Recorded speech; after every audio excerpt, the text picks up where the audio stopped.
my skin looks good for my age. I'm 70, by the way. And if you've watched my channel before, do you think it's improved over the last year? And if so, why might that be? Well, in this video, I'm going to attempt to answer those burning questions with tricks and tips that you can take away to improve your skin like I did. Oh, and hello and welcome back, or welcome if you're new. My name's Des. I live in the UK and I love to chat about all things beauty, fashion and lifestyle for women over 50. So let's crack on with the 7 reasons why my skin might be looking good at 70.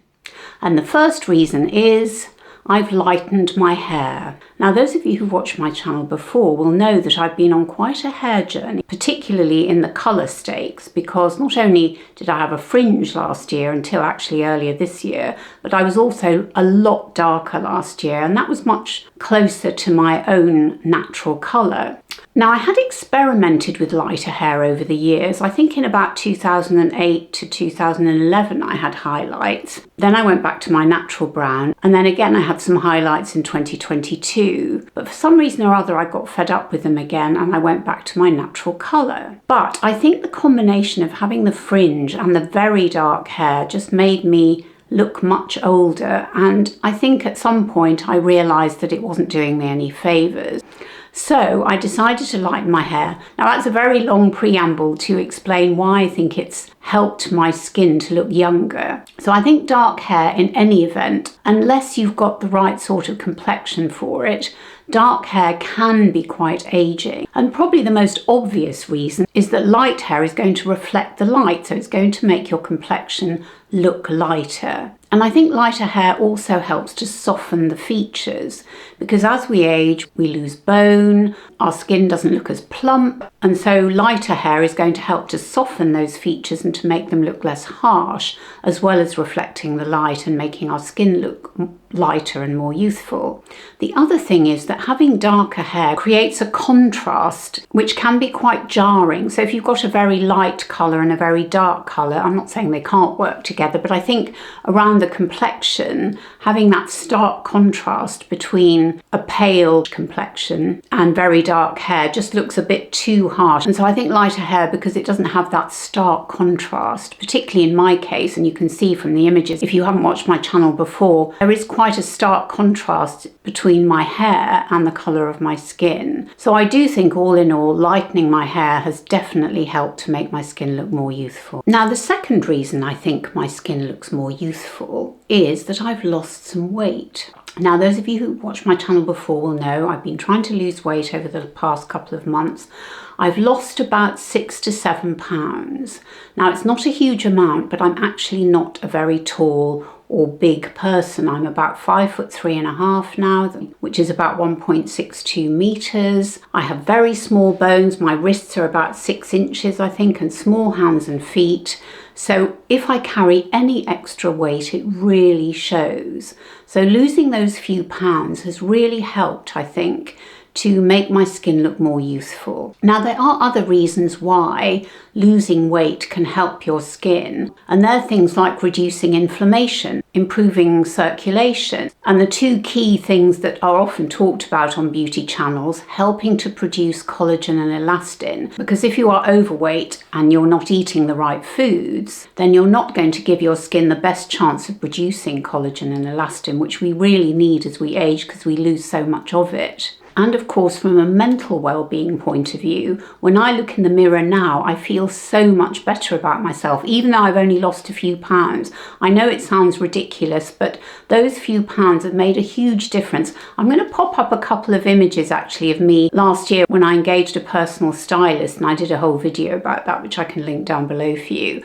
And there's an image of me in these quince linen trousers looking, in my opinion, huge. And then I took a picture of myself yesterday in the same linen trousers, and I think I look so much better, and I've tucked them in as well. Now, that's not about my skin per se, but it is about my feeling of well-being, because I feel so much better within myself. I feel more confident, and that's going to show in my skin. So I think losing those few pounds has made a big difference, not just to my skin, but my overall well-being. Oh, and if if you want to know how I lost the weight, I actually wrote an ebook a couple of years ago, which I'll link down below if you'd like to purchase it. And that's the diet I followed in order to help me lose that weight. Right, let's go on to the third reason why I think my skin looks younger. And that is I'm tracking my sleep. Now, I've been quite a poor sleeper over the last few years, and actually I went on HRT partly to see whether it would help me in my sleep, because I fall asleep quite quickly, but I wake up early and then I find it really difficult to go to sleep. But over the last few months, since I was gifted this ring, it's called the Ultra Human Air, and I'll link it down below. Now, it was gifted to me, and I'm only mentioning it in this video. I'm going to do a video where I talk a lot more about how it works. But the reason I'm mentioning it today is because it is helping me track my sleep, and it's helping me to be a little bit more thoughtful about trying to get back to sleep once I've woken up, because my default setting is to wake up between 4:30 and 5 in the morning. I usually fall asleep about 11:30 at night, so I'm really only getting 5 to 5.5 hours sleep, which really isn't enough. And I'll give you an example. This morning I woke up and it was, I think, about 5:15, which is in my normal waking time pattern. And I just thought, I'm just going to see if I can go back to sleep. So I shut my eyes again, and I did actually manage to fall asleep until 6 o'clock. So I am tracking my sleep. I'm not saying that I'm getting a huge amount of sleep, but the other thing I do is I do have a nap in the afternoon. So I usually try to have about half an hour when I'm having a break from work. So between, say, 3:30 and 4, or 3 to 3:30 if I've got no meetings. And honestly, that extra half an hour makes such a difference, and I wake feeling refreshed. So I do think tracking my sleep, although it hasn't improved massively, it has helped me. And I think, as we all know, being sleep deprived is going to show in your complexion. So I think if we can improve our sleep, if you can really make an effort to go back to sleep once you've woken up early in the morning, if you're like me, it really can pay off and it will show in your skin. Now, the fourth reason why I think my skin is looking youthful at 70 is that I'm making a real effort to stay out of the sun. Now, I have talked about this on my channel many times before, but I used to be a real sun worshipper, like many of us were, I think, at our age. I lay in the sun, I put Eyebrow Solaire, which wasn't a sun protection product at all. It was literally just oil. It didn't have an SPF because SPF didn't exist when we were kids. And so you would fry virtually. We always used to joke about how you could fry an egg on our tums. We'd be lying there with a bikini on and all of that. But of course, I stopped doing that quite a long time ago. Although actually not that long when I think about it, because we used to go to Cyprus a lot on holiday in May, and I would lie out in a bikini. But that's all stopped now. And I think in the last year in particular, I've been very conscious. I think partly because of these liver spots or seborrheic keratoses that I've got here. I don't want any more of those. I don't want any brown spots. I think I've got very minimal brown spots. So I've been super careful about wearing a hat, wearing a sunscreen, sitting in the shade, and probably only giving my skin 10 minutes in the sun maximum.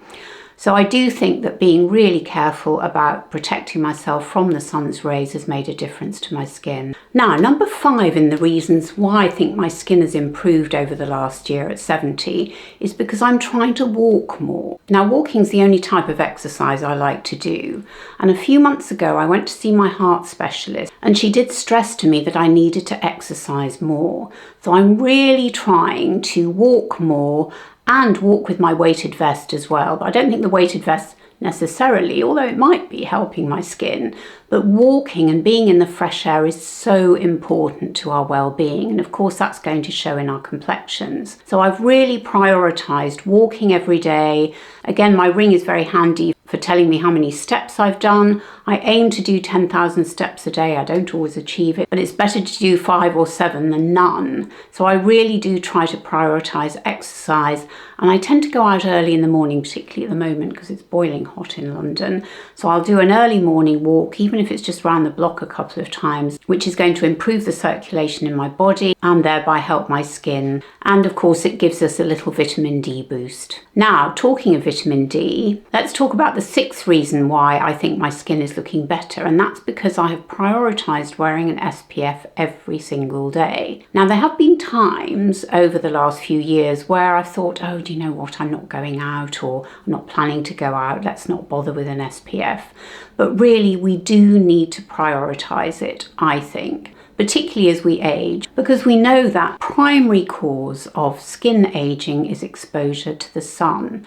It's a bit of a dichotomy, isn't it? Because we know that we need vitamin D for our health, but we also know that exposure to the sun is bad for our skin. So what to do?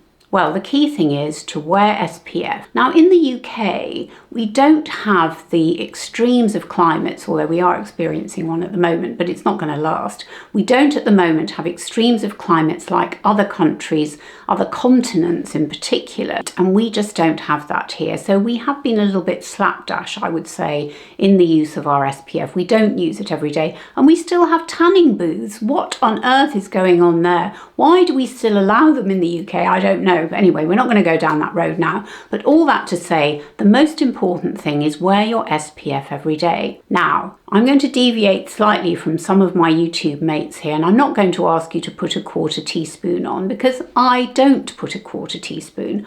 I just apply a regular amount, like I'd apply a moisturiser. That's what I do. Now, I might get a barrage of comments saying, oh, but you must apply a 1/4 teaspoon, otherwise you won't get the full effect. I know that's what everybody says, but I'm here to say my skin looks pretty good and I don't apply a 1/4 teaspoon. I tend to apply a blob. I'm not saying don't take advice of all the wonderful YouTubers. If you want to apply a 1/4 teaspoon, go ahead and do so. All I'm saying is I don't.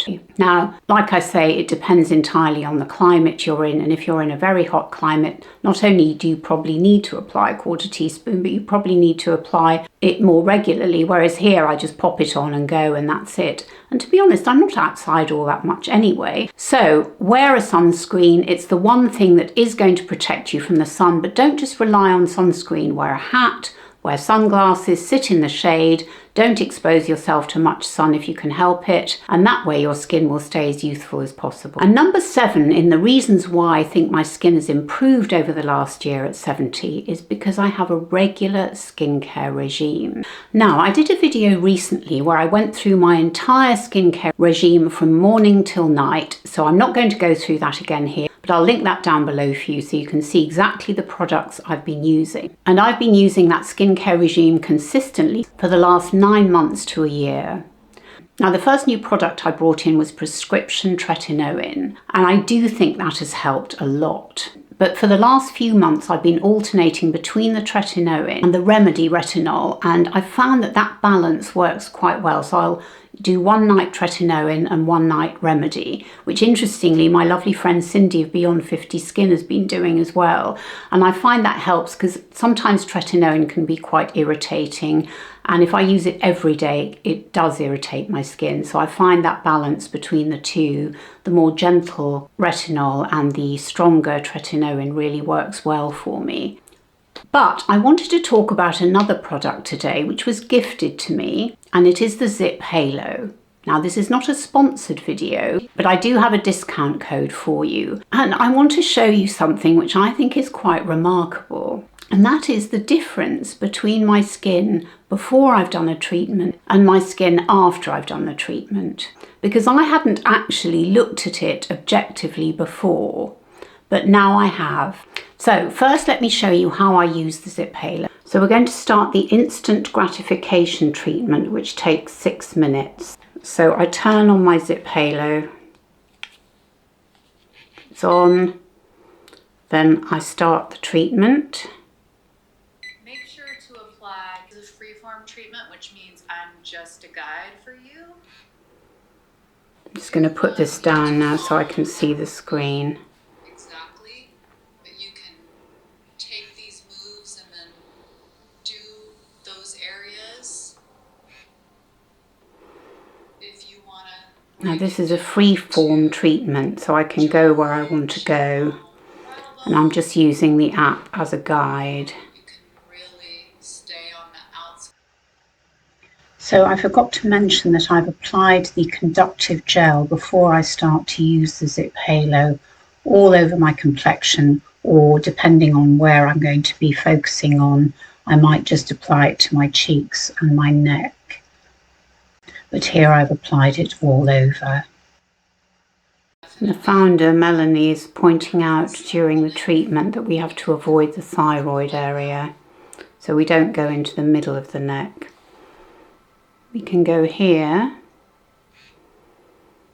but we can't go here. We're just sticking to one side at the moment, and then we'll go to the other side after the 3 minutes is up.